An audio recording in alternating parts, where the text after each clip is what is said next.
Olá, meus amores, tudo bem, príncipes e princesas?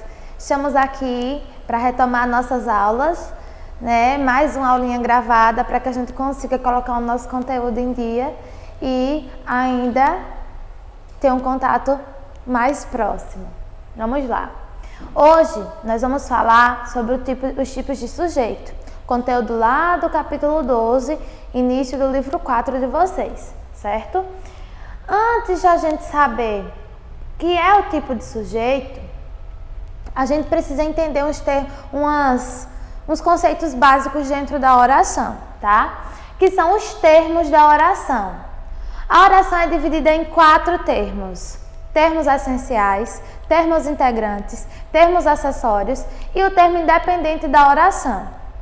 Os termos essenciais são aqueles que vão mandar na oração. Sem eles, a oração não vai funcionar. Pode ser que exista a oração sem sujeito, mas nunca existirá a oração sem predicado. Então, os 2 termos essenciais da oração são aqueles indispensáveis, ou seja, o sujeito e o predicado, eles não podem faltar na oração. Os termos integrantes são aqueles que completam o sentido de outros termos. São eles o objeto direto, objeto indireto, agente da passiva e complemento nominal. Os termos integrantes são aqueles tipos de termos que eles não são essenciais, mas eles são necessários para que a mensagem seja passada por completo, para que a oração não pareça estranha, para que não fique faltando alguma coisa. Compreenderam? Os termos acessórios são aqueles, como o próprio nome já diz, que são acessórios. Eles só vão servir para ilustrar, para enfeitar a oração, certo? Eles são os dispensáveis. Podem ser retirados sem que o sentido da oração fique prejudicado. São eles: adjunto nominal, adjunto adverbial e aposto. Então, os termos acessórios, eles podem ser retirados da oração e a gente não vai ter um prejuízo no sentido. Ah, professora, mas pode ser que fique faltando alguma coisa. Talvez, quando for um adjunto adnominal... Eita, passei demais. Quando for um adjunto adnominal, um artigo, por exemplo, tranquilo. Se eu digo assim, a menina estuda muito, ok. E se eu digo menina estuda, ok. A adjunto adnominal, muito adjunto adverbial. Eles são dispensáveis, eu posso retirar e o teor da minha oração, o sentido da minha oração vai continuar o mesmo. Vai ficar faltando sim o acessório, a gente vai sentir falta, mas não vai prejudicar a transmissão do sentido. E o termo independente, que é aquele que não se empreende ao sujeito nem ao predicado, é o vocativo. Ele se acha, né? Não precisa de ninguém. Ele tá ali sozinho e por ele só já tá tudo ok. Ele vai vir isolado dentro da oração e ele nem vai vir preso ao sujeito nem ao predicado. Então vamos lá. Mas o nosso conteúdo de hoje é o sujeito. Na verdade, os tipos de sujeito. Mas para que a gente entenda quais são os tipos de sujeito, a gente precisa primeiro entender o que é o sujeito. Então, o que é o sujeito, professora? O sujeito nada mais é do que aquele de quem nós declaramos algo, certo? É o termo da oração sobre o qual se declara algo e com o qual o verbo da oração concorda em número e pessoa. Então, o sujeito é o termo de quem a gente declara algo, de que, na verdade, a gente declara algo, e é ele que vai mandar no verbo, é ele que vai indicar qual o número e pessoa que o verbo tem que apresentar dentro da oração. Entre suas características sintáticas podem ser destacadas as seguintes. Primeiro, é apresentado por um sintagma nominal, cujo núcleo estabelece concordância com o verbo que forma o predicado. Então, o sujeito é sempre apresentado em forma de sintagma nominal, tá? A não ser que seja uma oração exercendo o papel do sujeito, que a gente vai ver depois. A gente já viu nas subordinadas e substantivas, mas aí depois a gente vai dar uma olhadinha nela também. Mas o núcleo do sujeito é um sintagma nominal, tá? É um nome, perdão, por isso que é um sintagma nominal. Tem função substantiva Por isso que a oração que exerce função de sujeito é substantiva, porque o sujeito em si tem função substantiva. Normalmente vem antes do verbo, mas também pode ser que ele venha no meio ou no final, vai depender do intuito do falante. E quando na escrita ele vier depois do verbo, ele tem que vir isolado. Lembram? Quando o termo da oração for deslocado, ele vai precisar ser isolado para marcar esse deslocamento. Pode ser substituído por um pronome e pode ser apresentado por uma oração subordinada substantiva, como eu tinha dito a vocês no início. Então, o sujeito é formado através de um núcleo, de um sintagma nominal, que vai ter como núcleo um nome, um substantivo. Porém, pode acontecer do sujeito também ser apresentado através de uma oração, que é a substantiva subjetiva. Prosseguindo, observem essa frase a seguir que tem lá no livro de vocês, tá? É só acompanhar.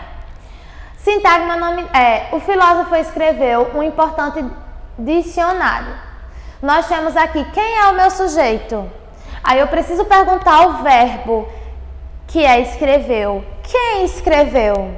A minha resposta é o filósofo. Foi ele que praticou a ação. É dele que nós estamos falando. É a respeito dele que nós estamos declarando algo. Então, o filósofo é o meu sujeito. Percebam que é um sintagma nominal. Lembram o que é o sintagma? Toda a unidade, toda a organização de palavras ou palavra que tem uma função dentro da oração, ela vai constituir um sintagma. Nesse caso aqui, o filósofo, nós temos o O, adjuntivo nominal, filólogo, minha gente, perdão. Filólogo, que é o núcleo do meu sujeito, e ele é um substantivo que está no singular. Como a gente viu, é o sujeito que diz quando o verbo em que pessoa e número, o verbo vai ser conjugado. Então, se o sujeito está no singular, o verbo obrigatoriamente também tem que ir para o singular, certo? Agora veja o que ele diz aqui. Nesse caso, o sujeito é representado por um sintagma nominal, como eu disse a vocês, cujo núcleo é um substantivo, como eu disse também, filólogo, que estabelece concordância com a forma verbal escreveu. A gente viu que o núcleo do sujeito que vai mandar no verbo. Na terceira pessoa do singular, o sintagma nominal pode ser substituído por um pronome, no caso, ele. A gente também viu que o sujeito pode ser substituído por um pronome, então eu poderia dizer, ele escreveu um importante dicionário. Ok. Caso modifique a flexão do substantivo filólogo, colocando-o no plural, o verbo também sofrerá flexão de número. Vamos observar como fica, na verdade. Percebam que nessa oração, filólogo está no singular, o verbo obrigatoriamente tem que ir para o singular, e o adjunto nominal aqui, que está acompanhando o substantivo, também está no singular. Quando eu pego esse substantivo, que é o núcleo do meu sintagma nominal, e coloco no plural, o adjunto nominal que o acompanha também tem que ir para o plural e, consequentemente, o verbo da oração também vai para o plural. Por que, professora, também vai para o plural? Porque a gente viu que é o sujeito que vai determinar o número e pessoa no qual o verbo vai ser conjugado. Já nessa frase, observem essa frase. É indispensável que consultem um bom dicionário. Agora, eu tenho um período composto. Professora, por que um período composto? Porque nós temos duas orações, nós temos dois verbos. O primeiro verbo, o verbo ser, e o segundo verbo, consultar. Aqui. Duas orações. Percebam que o primeiro verbo é um sintagma verbal e o segundo verbo vai ser uma oração subordinada substantiva subjetiva. Oi, professora, não entendi. É o seguinte. A gente viu nas aulas anteriores, quando nós estávamos estudando subordinação, que existem 4 formas de se identificar uma oração subordinada subjetiva. Qual é a oração subordinada subjetiva? Aquela que exerce função de sujeito dentro da oração, dentro do período composto. E uma delas é quando na oração principal eu tiver o verbo de ligação, mas o predicativo do sujeito. Quando isso acontecer na oração principal, toda a oração subordinada, aqui ó, toda essa oração subordinada vai exercer função de sujeito. Veja o que a gente tem aqui. A oração subordinada substantiva exercendo a função sintática de sujeito. Quando a oração é substantiva, normalmente é possível ser substituída por um pronome. Então, o que aconteceu aqui? Para eu ter certeza se realmente é subjetiva, eu substituo por um pronome e digo: isto é indispensável. Isto é indispensável. Isto, meu pronome, está substituindo toda essa oração. Então, nesse segundo caso, isto vai ser o meu sujeito. Se o isto é o meu sujeito e está substituindo toda essa oração, ela vai exercer função de sujeito também, por isso que ela é subjetiva. Ok? Vamos prosseguir. Então, esses exemplos aqui foi só para que vocês percebam como o sujeito vai ser primordial na construção da oração, tá? Aí aqui uma tirinha para a gente só descontrair um pouquinho. A Mônica, esperta como sempre, chega para Cebolinha e diz: Cebolinha, o verbo entrega o sujeito da oração. E o Cebolinha disse: que fofoqueiro! Por que eu coloquei essa tirinha? Para reforçar aquilo que eu disse a vocês. Para a gente saber quem é o sujeito, a gente precisa perguntar ao verbo, tá? E quando a gente perguntar ao verbo quem cometeu aquela ação, quem foi o sujeito que praticou aquela ação, a gente vai saber qual é o sujeito da nossa oração, ok?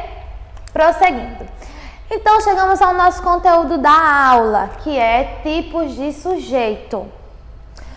A língua portuguesa apresenta alguns tipos de sujeito. São eles: sujeito simples, sujeito composto, sujeito oculto, desinicial ou elíptico, sujeito indeterminado e oração sem sujeito, tá? A gente vai ver um pouquinho de cada um hoje. Vamos começar pelo sujeito simples, que com certeza é o que vocês mais conhecem. O sujeito simples é o que, Álvaro? Isso mesmo, amor. É aquele que só tem um núcleo. Ele possui apenas um núcleo e este vem exposto na oração. O sujeito simples é exposto na oração. Aí aqui a gente tem alguns exemplos. Os homens distraem a natureza. Eu não sei qual é o meu sujeito, vamos supor que eu não saiba. Aí eu pergunto a quem? Ao verbo. Vê lá o que a Mônica disse, o Cebolinha. Ela não disse que é o verbo que entrega o sujeito? Então, toda vez que eu não souber quem é o sujeito, eu pergunto ao verbo: quem destrói a natureza? E aí, qual é a minha resposta? Os homens. Então, os homens é o meu sujeito simples. Por que, professora, sujeito simples? Porque só tem um núcleo, ok? Deus é perfeito. Eita, não sei. Qual é o sujeito, professora? Isso mesmo, Alice. Eu vou lá e pergunto ao verbo: quem é perfeito? Qual é a minha resposta? Deus. Então, qual é o meu sujeito? Deus. Os alunos estudam para a prova. Ah, professora, sei não qual é o sujeito. O que é que eu faço? Pergunto ao verbo. Qual é o verbo? Estudam. Quem estudam para a prova? E aí, a minha resposta é os alunos, tá? Todos eles são sujeitos simples, por quê? Porque todos eles apresentam apenas um núcleo. Ah, professora, mas esse aqui tem o os junto dele. Os homens. Sim, só que o os aqui é um adjunto adnominal. Ele vem acompanhando o substantivo, mas ele não é núcleo do meu sujeito, tá? O núcleo do sujeito é quem vai praticar a ação, é de quem a gente está falando, ok? A mesma coisa nos alunos. Professora, tem os alunos, beleza, os alunos, mas o núcleo é alunos. Por que, professora, o núcleo é alunos? Porque foi o elemento que praticou a ação de estudar para a prova. Beleza? Prosseguindo. Entendemos o sujeito simples, então nada mais justo que a gente entender agora o sujeito composto. Isso mesmo. Quem é o sujeito composto? Se o sujeito simples só possui um núcleo, o sujeito composto vai possuir mais de um núcleo. Exatamente, Davi. E também e esses núcleos também têm que vir expressos na oração. Vejam os exemplos. As vacas brancas e touros pretos pastavam. Não sei quem é o sujeito. Eu faço o quê? Pergunta ao verbo. Foi a Mônica que disse. Então, eu pergunto: quem pastava? A minha resposta é: as vacas brancas e os touros pretos.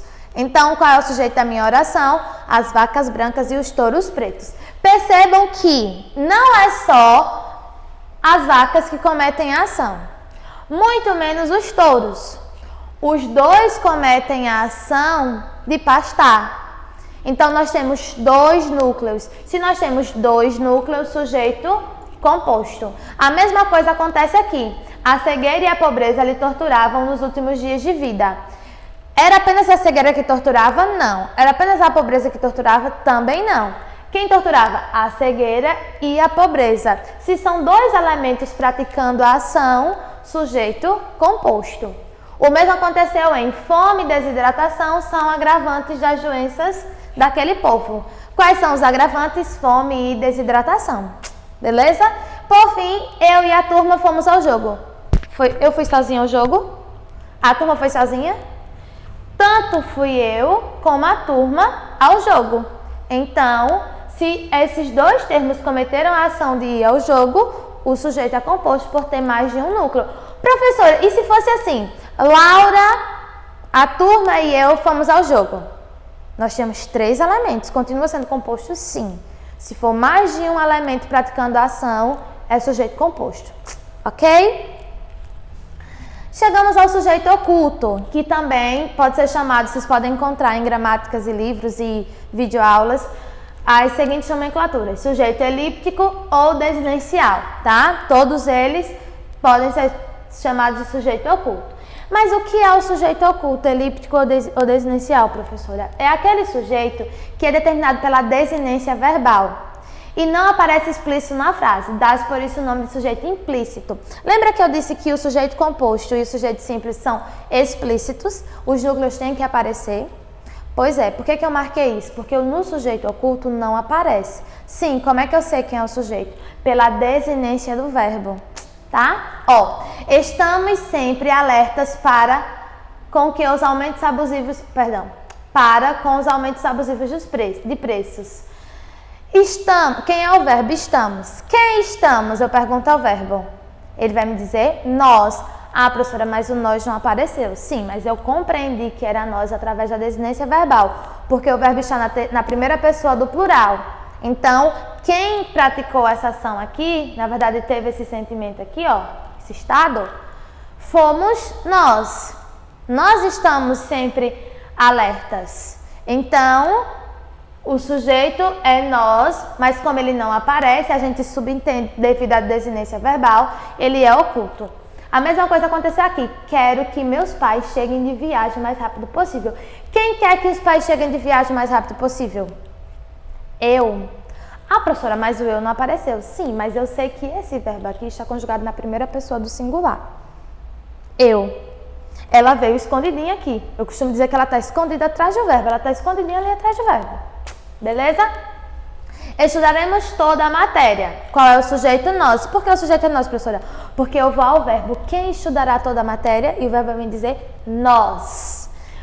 Volto a dizer, o sujeito oculto não vem na oração. O próprio nome já diz, ele é oculto. A gente identifica através da desinência verbal, ou seja, da pessoa na qual o verbo está conjugado. Outra coisa bem importante, o sujeito oculto não é o verbo. Às vezes os alunos costumam dizer que o sujeito oculto é o verbo, mas não é.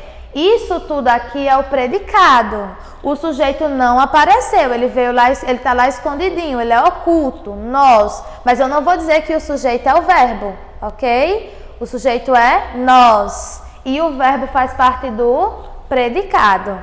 Beleza? Prosseguindo. Agora nós temos o sujeito indeterminado. Este tipo de sujeito não aparece explícito na oração, por ser impossível de determiná-lo. Apesar disso, sabe-se que existe. O sujeito indeterminado é aquele que a gente não consegue identificar quem foi que praticou a ação. A gente sabe que alguém praticou, mas a gente não consegue identificar quem. Então, existem algumas formas do sujeito indeterminado acontecer. A primeira é quando o verbo está na terceira pessoa do plural. Quando o verbo está na terceira pessoa do plural, eu costumo dizer, eu acho que eu disse a vocês quando a gente estava tendo essa aula, em outros anos, que é o sujeito do fuxico. Quando a gente quer contar uma coisa e não quer dizer quem, não quer deixar exposto quem disse, a gente diz assim, disseram, ou dizem, falaram. Então a gente indetermina o sujeito para não entregar quem foi o fuxiqueiro da história. Entenderam? Então o sujeito indeterminado também pode ser considerado como sujeito fuxico. É aquele que a gente sabe que alguém praticou a ação, só que a gente não consegue identificar. Uma das formas de não conseguir identificar o sujeito e ele ser indeterminado é quando o verbo estiver na terceira pessoa do plural. Olha os exemplos. Dizem que a família está falindo. Alguém diz que a família está falindo, mas eu não sei quem foi que disse. Eu sei que disseram, mas não sei quem. Disseram que morreu do coração. Sim, alguém disse que ele morreu do coração, mas não sei quem. Talvez várias pessoas estavam lá conversando e falaram que ele morreu do coração, mas eu não sei determinar quem foi. Por isso que o sujeito é indeterminado. Fizeram o trabalho. Sim. Quem fez o trabalho? Não sei. Foram várias pessoas que fizeram o trabalho. Eu sei que o trabalho foi entregue a mim, mas eu não sei quem fez. Então, por isso que eu coloco o verbo na terceira pessoa para indeterminar o meu sujeito. Outro caso de indeterminar o sujeito é quando o verbo estiver na terceira pessoa do singular, mais a partícula si. Que índice de indeterminação de sujeito? Olha o exemplo. Precisa-se de mão de obra especializada. Não se pode determinar quem precisa. Eu sei que alguém precisa, mas eu não sei quem. Então, terceira pessoa do singular mais a partícula si. Aqui são alguns exemplos de sujeito indeterminado. Sim, gente, outra coisa. Tem que tomar cuidado com o si enquanto índice de indeterminação do sujeito e partícula passivadora. A gente viu também nos anos anteriores, acredito que esse ano ainda não, que a voz passiva sintética ela é apresentada através de verbo na terceira pessoa, mas a partícula si. Só que, prestem atenção nesse detalhe, por favor. Quando a partícula vai ser apassivadora, ou seja, vai indicar a voz passiva sintética, quando o verbo que ela estiver, ao qual ela estiver ligada, for transitivo direto ou transitivo direto e indireto. Mas quando o verbo for transitivo indireto e tiver a partícula si, nós vamos ter um índice de indeterminação do sujeito e não uma partícula apassivadora. Beleza? Aqui são alguns exemplos. E assaltaram todos os apartamentos. Mais informações do Jornal das 7. A gente não sabe quem assaltou. Sabe que o assalto aconteceu, só não sabemos quem assaltou. O outro, procura-se lateral direito, vivo ou morto. E aqui a gente tem algumas imagens que eu acho que nem vai dar para vocês verem, mas alguns laterais famosos. E eu trouxe por quê? Porque aqui nós temos sujeito indeterminado. Beleza? Aqui, ó, o exemplo, a questão do si. O si, função sintática de partícula passivadora. Acompanha o verbo transitivo direto e serve para indicar que a frase está na voz passiva sintética. Para comprovar, pode-se colocar a frase na voz passiva analítica. Aí nós temos um exemplo. Fazem-se unhas são feitas. Alugam-se casas e apartamentos são alugados. Então, o si só vai vir acompanhado da transitividade direta do verbo. Se for transitivo indireto, não é partícula passivadora, vai ser índice de indeterminação do sujeito. Vem acompanhado de um verbo transitivo indireto. O verbo transitivo presta atenção. Quando for indeterminação do sujeito, índice de indeterminação do sujeito, ele vem acompanhado de um verbo transitivo indireto, um verbo intransitivo e um verbo de ligação. Certo? Só vai ser voz passiva sintética. O si só vai indicar a partícula passivadora quando o verbo estiver na terceira pessoa do singular e esse verbo for transitivo direto ou bitransitivo porque tem a transitividade direta. Mas se o verbo for transitivo indireto, intransitivo, é óbvio que não vai apresentar o sujeito, ou de ligação na terceira pessoa mais a partícula si, esse si vai ser índice de indeterminação do sujeito. Necessita-se de voluntários para o hospital. O verbo necessitar na terceira pessoa mais o si. Verbo transitivo indireto, que necessita de algo ou de alguém. Neste lugar se é tratado como um animal. O verbo de ligação, o verbo ser, partícula si, índice de indeterminação do sujeito. Ainda se corre o risco de perder o oxigênio. Verbo intransitivo correr, mas a partícula si, o verbo está na terceira pessoa do singular, então esse si é índice de indeterminação do sujeito. Espero que tenha ficado claro, tá? Qualquer coisa a gente tira dúvidas na próxima aula. Sim, eita, como esse ficou pequenininho, mas eu vou tentar explicar para vocês. Sujeito inexistente. O sujeito inexistente, na maioria das vezes vocês vão encontrar a oração sem sujeito. E ele é designado por verbos que não correspondem a uma ação, como no fenômeno da natureza, entre outros. Então, existem alguns casos em que a oração pode ser sem sujeito. Primeiro, verbos indicando o fenômeno da natureza. Choveu na Argentina e fez sol no Brasil. Ou amanheceu radiante, amanheceu ensolarado, anoiteceu na penúria. Então, todos esses verbos indicam fenômeno da natureza, logo a oração vai ser sem sujeito. Pode ser que a oração também seja sem sujeito quando o verbo haver estiver no sentido de existir ou de ocorrer. Esse verbo vai ser impessoal e ele caracteriza a oração sem sujeito. Houve um grave acidente na avenida principal. Como eu posso saber, professora, se é no sentido de existir ou de ocorrer? Substituo mentalmente. Existiu um grave acidente. Mas se eu substituísse, ocorreu um grave acidente. Aí sim. Quando o verbo haver estiver no sentido de existir ou de ocorrer, a oração também será sem sujeito. Há pessoas que não valorizam a vida. Existem pessoas que não valorizam a vida. Então, o verbo haver no sentido de existir é impessoal, logo a oração é sem sujeito também. Beleza? Verbo fazer indicando o tempo ou clima.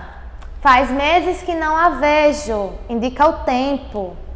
Faz sempre frio nessa região do estado, indica o clima. Então, sempre que o verbo fazer indicar tempo ou clima, a oração também vai ser caracterizada como sem sujeito, ou com sujeito inexistente. Meus amores, espero que vocês tenham gostado, tenham entendido. Qualquer dúvida a gente tira na próxima aula ao vivo. E até a próxima, por hoje é só.